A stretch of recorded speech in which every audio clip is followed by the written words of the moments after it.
দুনিয়াতে মানুষ কত বড় নিষ্ঠুর হতে পারে এই ভিডিওটা না দেখলে হয়তো বুঝতে পারতাম না।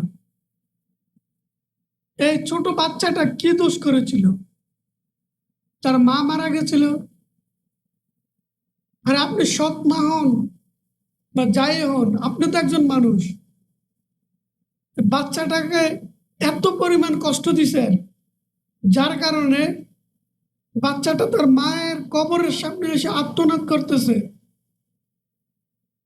তাকে কেন সাথে নিয়ে গেল না মরার সময়? ঘটনাটা আমার থানার পার্শ্ববর্তী থানায়, লালমাইতে।